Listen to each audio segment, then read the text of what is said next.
Welcome to the Slop Farm. Enjoy the video.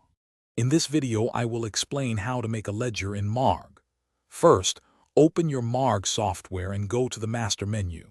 Ledgers are essential for categorizing and tracking all your financial transactions, like sales or purchases.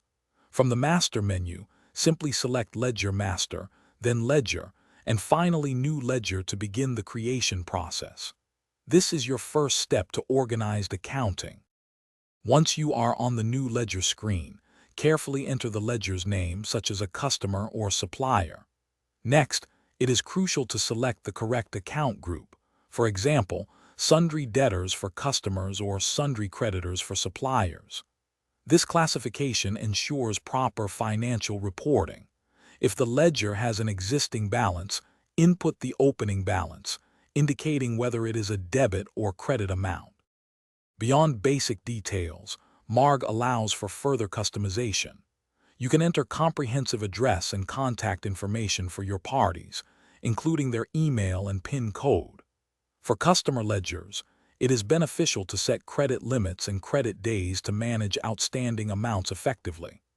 Additionally, choose a balancing method, such as bill by bill, to track payments against specific invoices, providing precise financial control.